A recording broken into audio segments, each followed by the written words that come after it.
Hey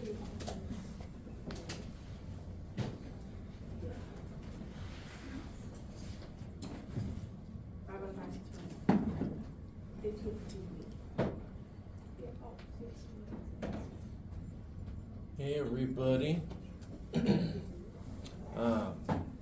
So we got a short week this week.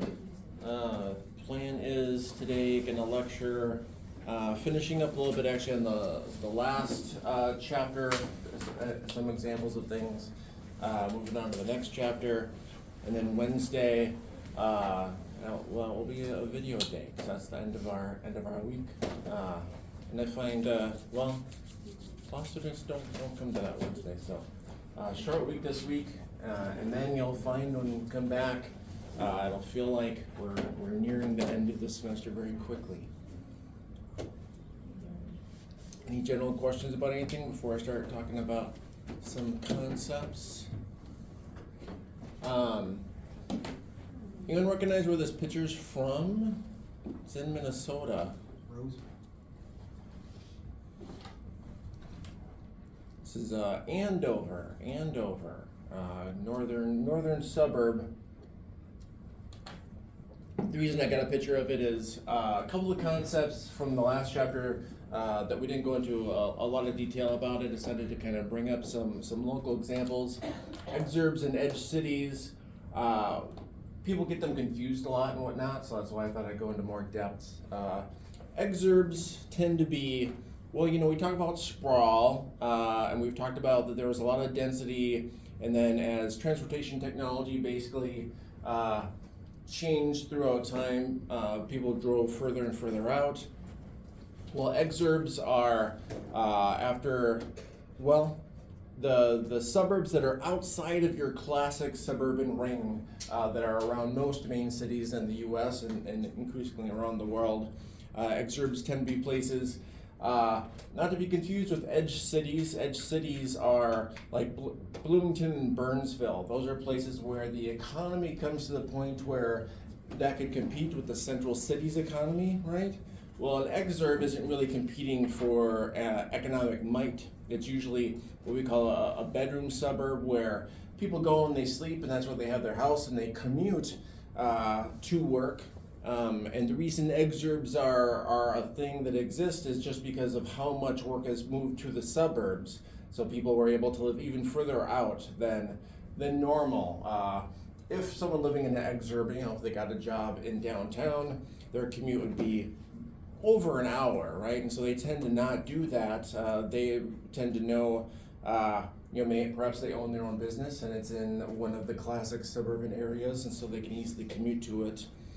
Exurbs usually try to sell themselves as being kind of ruralish and kind of having more natural environments, although that's usually a constructed thing, right? So like this picture that I took from Andover, well, they took one of the old red barns and turned it into a bit of a antique store, right? And then they made it the center of a different development that would go around it, and then water and grass and whatnot. But of course, this isn't really a natural area, but it's meant to kind of imply that naturalness. That's a fair amount of exurbs. They'll create green spaces and whatnot. But for example, in Andover, I think I've mentioned before, there's a very huge green space in the center of Andover, which is actually a super fun toxic waste site, because there used to be great big garbage dumps in Andover many years ago. And what they did was they just covered it up with a bunch of dirt, basically. So these connections to nature can be a bit of an illusion. Usually these developments also, they try to kind of connect to older histories, right? So that's why they preserved the Red Barn, for example, and had it the center of one of the developments that they had, is trying to connect to that, although there's not a huge connection to history in the area other than a couple of barns here and there.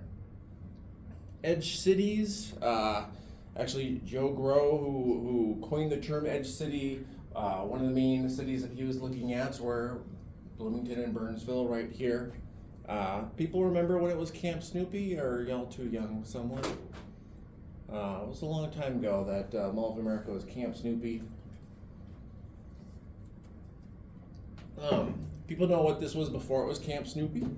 Before it was Mall of America. What was in this spot? Baseball. There we go.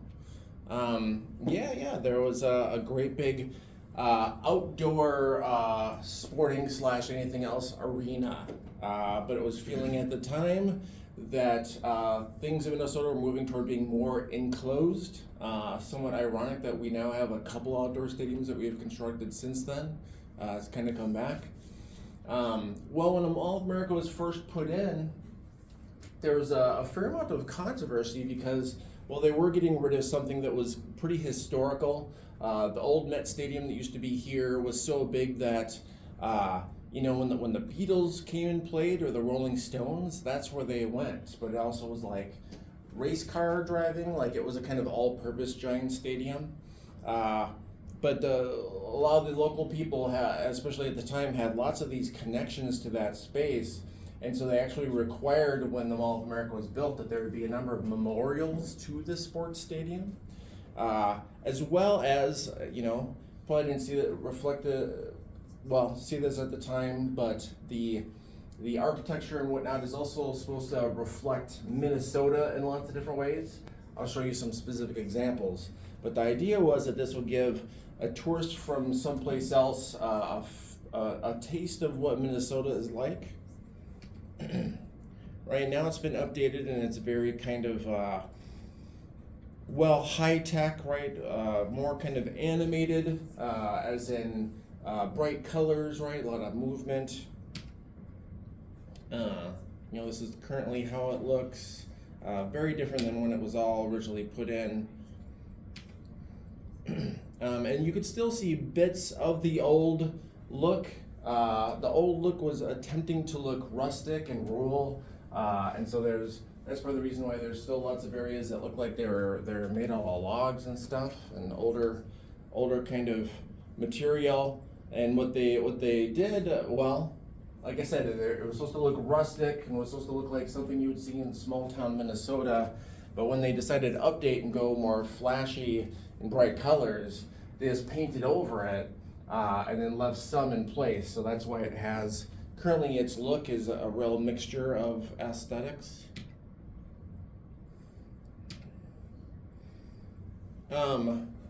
So if you've ever been walking through there and you've seen this chair on the wall, the reason that chair is there is many years ago there was a home run that landed on that chair that won a big game, and for a long time they had just had the chair on the wall with no information, and no one could really know what it was about. Actually would point this out in lectures about how they didn't make a lot of sense. And then a few years ago, all of a sudden, a sign came about just to let people know what that was. But that's one of the memorials, basically, to what had been there. And they put up information so that you know that, it was a home run. There used to be a stadium here. After the mall opened for a number of years, they used to have regular memorabilia kind of selling expos where they would have former sports stars kind of come in and sign autographs and stuff. And they really try to connect it to that history. If you're ever walking around and you ever see this on the floor, that's where the old home plate was of this stadium that's it's long gone, but it looked like this. And there's actually, people have created entire websites of tributes and stuff to it. Like I said, it meant a lot of things to people at the time. People know what it was before it was a sports stadium? You could probably guess. It was a farm. Classic greenfield development, right? And suburban sprawl kind of eating up the farmland. It was actually an onion farm, which is not, there's not a lot of onion farms anymore in Minnesota. The rides and whatnot, it's kind of interesting. Like I said, now they have this new kind of shiny look to it, very modern. When they originally went in, again, the aesthetic was rustic, and each of the rides was actually supposed to be a representation of each of the different original industries that existed in Minnesota. It was kind of weird. It was like a quasi museum experience. And the reason they kind of gave up on this aesthetic is, well, because fashions change, but also people were not really at all connecting that that's what these rides were about. They were just kind of going on a ride and not thinking that, oh, this is a tribute to our lumber industry. It's like, no. They also used to have just a whole bunch of parts from old sawmills just kind of laying around. And the vegetation used to, for a while, it was supposed to be Minnesota-only varieties. But they're replacing them with more tropical plants because the Minnesota varieties actually don't grow great in a weird climate-controlled environment that doesn't have a winter and doesn't have kind of our normal seasons. Whereas tropical plants actually do much better. You might think to yourself, a tropical plant, well, why would that grow well in these types of conditions? Most tropical plants are well under a large jungle canopy, and so most light is actually blocked. So they actually grow really well on very small amounts of light, which might sound surprising. You could usually tell a tropical plant from a local plant often by how shiny it is, because they develop a whole bunch of thick coating because there's so much rain in the tropics, right? Yeah, old sawmill. Right, the log chute riot, again, you wouldn't really think about it, but it's supposed to be symbolic of Minnesota's early days. This is a little behind the scenes. Again, this is what used to be, maybe some of you remember walking around and seeing this back in the original days when they were trying to go for this rural aesthetic. They replaced it with SpongeBob. Right, another ride that, of course, Minnesota, we have the Iron Range. We have a history of lots of mining. And they put in whole sections of the mall that were supposed to kind of emulate this, but nobody really connected it. This is what the area looks like now, much more shiny, very different aesthetic. Right, old-time photos and a red barn, which is kind of a classic rural Minnesota architectural thing. TNT and a pick. Again, this is supposed to emulate, make you think of the old industries, and these were basically all kind of memorials for industries that are kind of far in the past of Minnesota in many ways, and far in the past of people in the U.S. But it's almost like people are trying to come to grips with how quickly things have changed through time. That area's been replaced with all this. And they really had stuff that just, I think they just got out of different rural areas that looked like they could have, I don't know, come from a dump or something. Right? All replaced with this new futuristic aesthetic. Right? Very different look. Very different look. Used to have, this is another example of the rural look it was going for. Right, and the signs and whatnot were all supposed to look aged, right? It was supposed to, because the Mall of America was this new kind of shiny thing at the time, they really kind of wanted people to have what they thought was kind of an aesthetic, authentic experience. And so things would be specifically made to look like it had aged, like it had been there a long time. Examples of the actual industries that were depicted.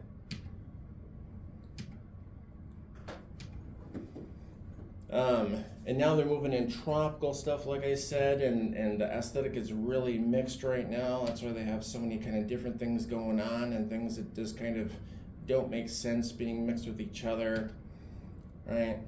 This is the building that used to be there, again, very specifically made to look like a small town, rural Minnesota general store, right? Or log cabin aesthetic. This used to be a little shooting gallery, right? That literally looked like an old cabin in the woods. They've changed that to this little bumper car area, right? Of course, our rural landscape and general rural populations, we've talked about this in our population chapter, are leaving rural areas. So again, this aesthetic at the time was meant to kind of like soothe people and the loss of all this this kind of rural real estate. But the changing winds of mall fashions left that all behind. You know, like a store homemade fudge, right? It's like, well, you know that fudge isn't made in someone's home if it's being sold at the Mall of America. There used to also be a huge market for products that would, again, like I said, look like they were aged and they had been handed down through families, but they had all just made modern day, often in China, but made to look like they had aged. Right, and these historical stores where everything is kind of aged and everything looks older, but it's really made modern day. It's kind of was a real big thing. It's kind of subsided a bit. All right, that was just finishing up a little bit of the last chapter, exurbs and edge cities. So on to our next chapter here. This chapter continues on a lot of the concepts from the last chapter, one of them being, well, how do people determine where they're going to live, right? In general, as a residue from past transportation legacies, central business districts and cities still have a lot of kind of momentum to them. Even though there's been all this suburbanization and a lot of money has moved off to the suburbs. Historically, as a general model, right?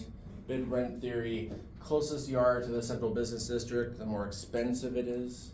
And then it decreases through time. Like I said, this is due to a couple of different things. One being that there used to be much fewer transportation options, but also on top of that, it used to be the walking city where mostly you would get around to everything by walking, not even by trolley and train. That all came much later. Because of these price and costs and whatnot, typically, originally, the more money you had, the more central you lived, right? And it was very expensive to live central. The hierarchy of where people lived was often actually by elevation in the buildings. And so, for example, what you had in classic urban spaces is you would have shops on the lower floor, and this was at a time that elevators were really uncommon, right? So you'd have shops on the ground floor. Right above that, you'd usually have the people who own those shops. That'd be the most expensive place. And then the further up, it was actually, the further up you went, the cheaper was the rent, because you had to go up all those stairs. That's one of the reasons why, this building here, this is actually downtown Minneapolis, but it's mimicking a French design. That's why what we call French roofs, when you have units that are definitely above the roof line, but they're still just regular units. That was because in France, if you had levels that were that high up, you didn't have to pay as much taxes for them because they were considered to be housing for the poor. But as soon as elevators became a thing, that model reversed, and all of a sudden it's the high up ones that all got refurbished and made to look really nice. And then of course shortly after that, the migration of population further and further from the central business district, because the central business district became known for a lot of pollution, and increasingly the poor people who could not move out, right? That was all who was kind of living toward the downtown area.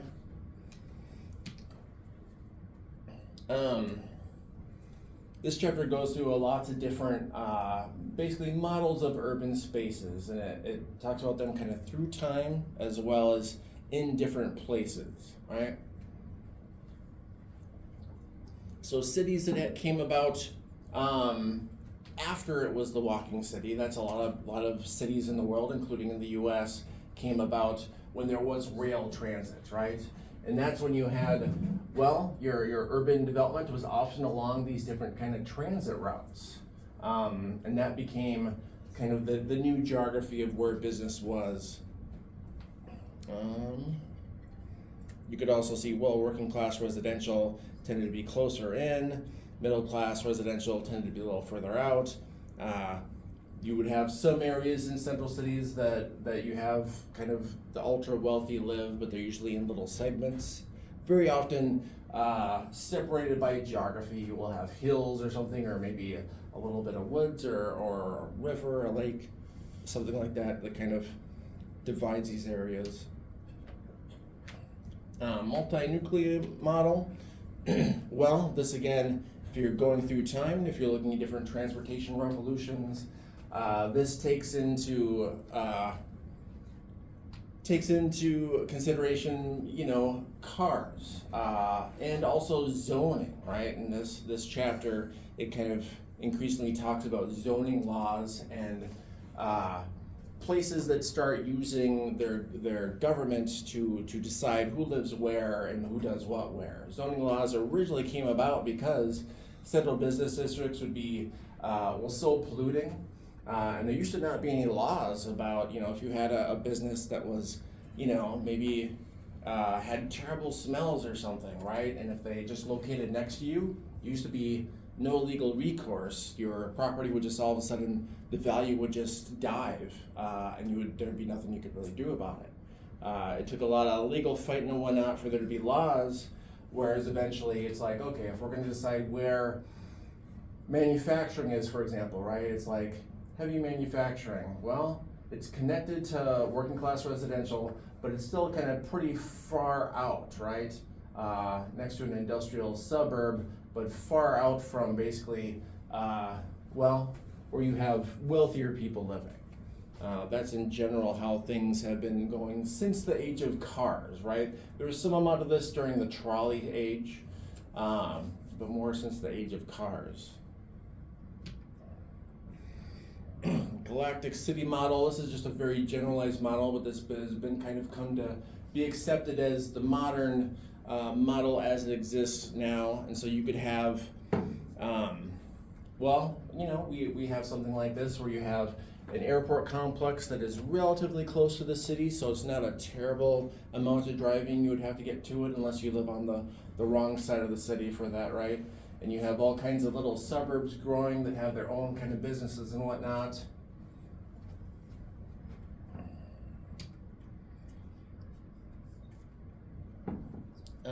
The Latin American city model, it would be a better name to just be the developing city model, because this model is very similar, not just in Latin America, but places that are developing and developing rapidly and developing somewhat recently, right? Because this also takes into consideration an assumed amount of being able to drive around, right? And so when we're looking at the zones and whatnot, these could be rail lines, but it could also be major roads that kind of divide up these areas. You'll have an area that is kind of, not only your central business district, but often like a big walking area. Very often it's like shopping and stuff like that. The main difference in this model compared to the earlier ones that we looked at is this one assumes high poverty rates and large squatter settlements, right? I showed y'all some pictures of early Twin Cities development, and that we had squatter settlements as well. So this isn't a thing that is unheard of. In fact, there's little shanty towns currently in different places. They're pretty small. They used to be more kind of accepted as these large areas. And just a reminder about why these happen. Why do these come about? To use Latin America as a specific example, as it's developing, as you mechanize rural labor, farms use more machinery and less people. People are losing jobs, people are losing work, so they're moving to the big city that they're by. In many countries, there's just one big city, so everyone moves to that one city. And it's impossible for places to keep up with the infrastructure. When I say impossible, not always, because China being a bit more authoritarian, they just have, the government has laws about where you can move. Most countries don't. Most countries, if someone loses their job in a rural area, they're like, move into the city, and they pack up everything that they have and they move. In China, you need a specific permission to be able to do that. And so China, as it developed, never really had these large squatter settlements or shanty towns. And China also invested more in rural areas, so their incomes were falling less rapidly. Most of the rest of the world did not go through any of that. But the infrastructure that you would need in place for these shanty towns and whatnot, right, to just kind of put in roads, put in some sewer systems, put in all this, that's all very expensive. And most countries are now like hurrying to catch up, right? Like when I was in India, they're constructing, and they're doing everything as fast as they can, but they can't keep up with the people who are moving to the cities because of the job losses in rural areas. African city model. This is another model that you will see in other areas. One of the main differences in this model is that those groups that are living in the rural areas and they're moving to the cities, they're often different ethnicities and whatnot, and when they move to the cities, they'll create communities that are ethnic enclaves, as they're called, and so that someone can kind of stick to their own language and their own kind of norms. And I would say early development in the US was like this as well. You have lots of areas in the cities that used to have different ethnic entities that would be specific in different neighborhoods. But through time, well, as every place suburbanized and people just moved out of the central city, they just lost all those connections. They didn't really track anymore. You know, if you're in an Irish community and then you wanted to move out to the suburb, you didn't make sure it would be a suburb where it's all Irish people or anything, because everyone had basically assimilated and there wasn't a need for that. And lots of these maps and these models, especially developing places, they just kind of haven't been through that changeover. In places that are more developed, they have in general had just more integration of different people together. It's the early development phases that people are still kind of clustered in these different ethnic groups. Southeast Asian city model. These models are common in Southeast Asia, well, in part because Southeast Asia involves a lot of islands and small amounts of land, and so they're based on having kind of like one main port that would be your main city, and then kind of a scattered development, I guess I would say, of a lot of the elements that we've seen in other types of development, but because of the geography of lots of these places in Southeast Asia, you know, you'll have, might be still a lot of forest, or might have bodies of water and whatnot. You'll have different areas that you just can't build on that may be too steep, or the ground might be a bog that even if you try to empty it out, you still can't really build on it because the buildings will sag and whatnot. Residential land use. Like I said, classically, central business district had been where a lot of the money was. When it was the walking city, well, you had shanty towns that were very close and clustered in. Through time, these aspects have changed a lot, of course. A lot of wealthier people moved out to the suburbs, but there is usually wealthy areas within these central cities. Yeah, let's talk about density a little bit. Housing density. It doesn't sound like it's something that should be controversial, right? How much density does your development have? But it is often. So this chapter talks about politics and politicians, and if government can control this type of thing. It really depends. If the government has money to have zoning laws and to enforce those zoning laws, then they can do this type of thing. Plenty of places around the world just do not have the money for enforcement, or they don't have the legal mechanism. Here in Minnesota, we have the Metropolitan Council. Don't know if people have ever heard of Metropolitan Council. They do long-term planning. So for example, a Metropolitan Council in general thinks sprawl is something that should be fought, and we should try to preserve green space that still exists around the cities. And well, if you're going to preserve that green space, that means if our population is increasing, well, then you need to have places that have more density that are within the city, right?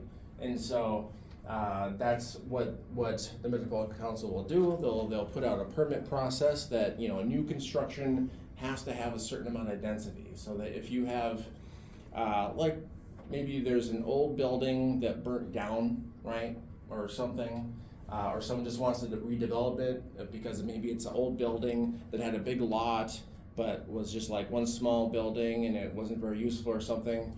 Well, if you could tear that down and put in, you know, condos or apartment complex, that really increases the density. But as we've sprawled and suburbanized, a lot of people have come to prefer low density, right? So you have lots of suburbs where they'll put in zoning laws where they say we don't want high density because they associate high density with poverty, right? And so you'll see that these contests happen in different places through time, and it's usually only the central cities that they can get away with requiring higher density because they know that our road systems, a lot of our roads spend a ton of money making them larger and whatnot as people move out to the suburbs, but there's a certain maximum limit to that, right? And the central city doesn't want people to have to be commuting just for multiple hours, right? They want things to be kind of together. Like when it comes to density, things like public housing are mentioned, right? Public housing, this is one of the old public housing projects that was in Minnesota. Minnesota wasn't known for the high density public housing projects that a lot of other big cities had, but you know, this was considered, I would say that the aesthetics of it being blocky, people just kind of associated it with older construction, and well, if it's a public housing project, they connected it with poverty, right? Although this isn't terribly dense, but this housing project was demolished. Most of the public housing projects in the U.S. Were demolished. They basically were declared a failure, although there are plenty that still exist.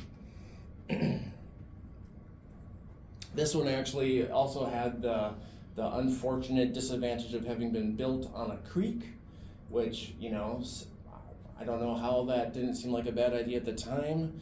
A lot of wetlands and whatnot can be drained and filled in for development to go in, but an actual creek, well, they filled it in and they just kind of thought that the water would go elsewhere underground, but through time it just kind of ate away through the center of this housing.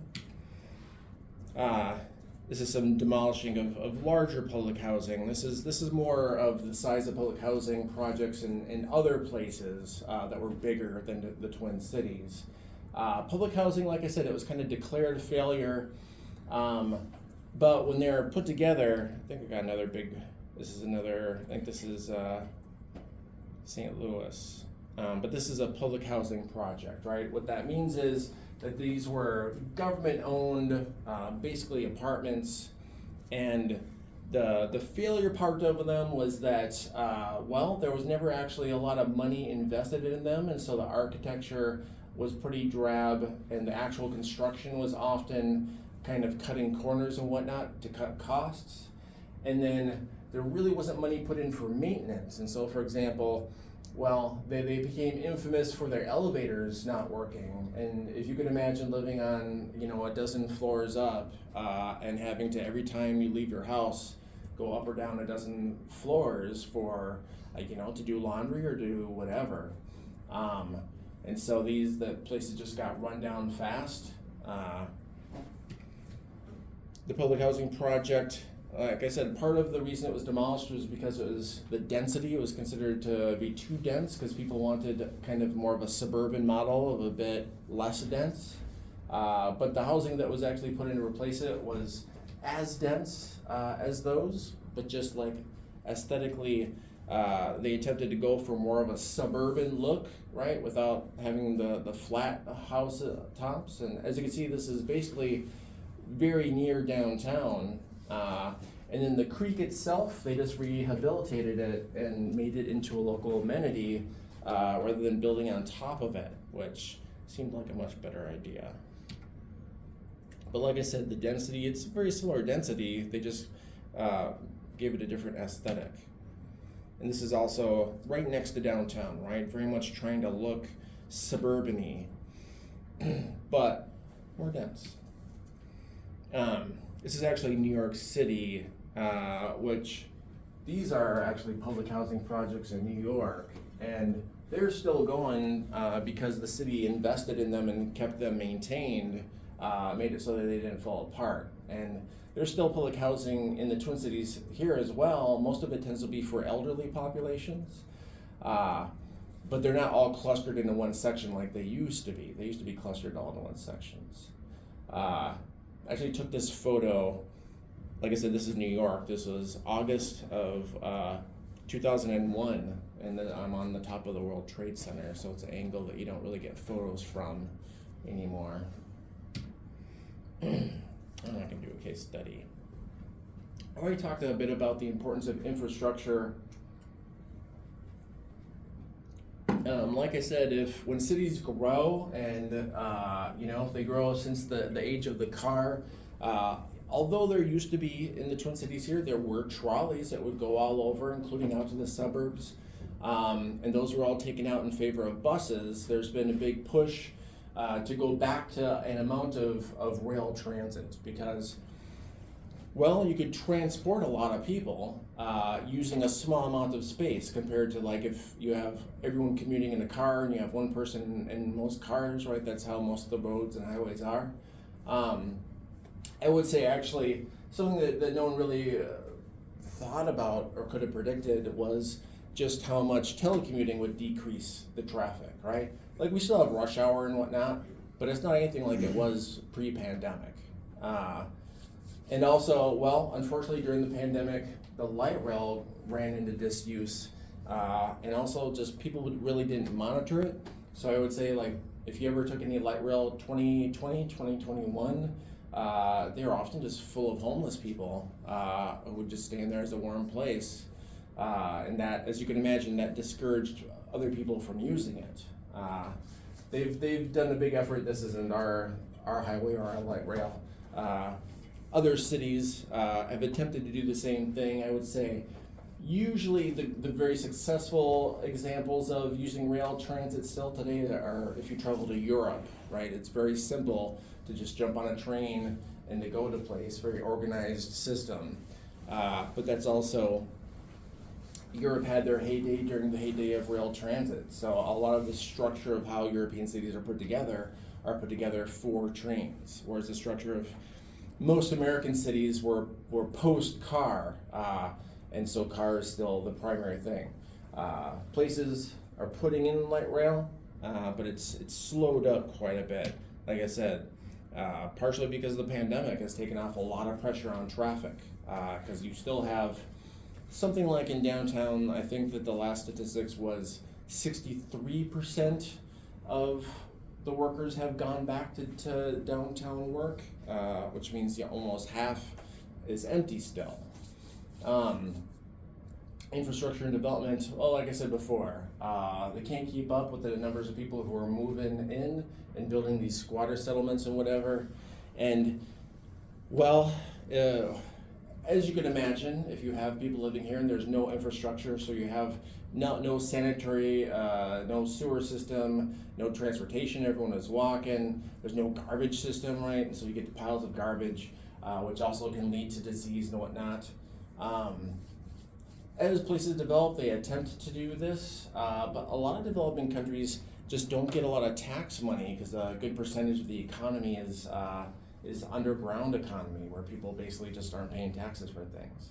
But we'll talk about that more in our final unit, which is about more economics and whatnot.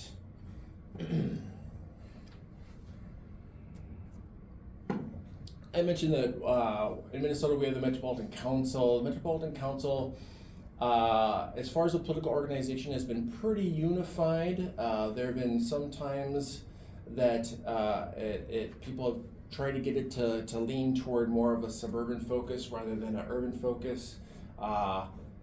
Again, because people often correlate high density with bad things, but around the world, these are some pictures from our book, I think Hong Kong. There are plenty of places that are very high density that are still very nice to live. It all depends on if you have money for maintenance. Any place like this that is not maintained can fall apart fast, but that is the case for like everywhere. Every place developed, if you don't have maintenance, can fall apart fast. In lots of different city governments, a lot of places don't have an entity like the Metropolitan Council.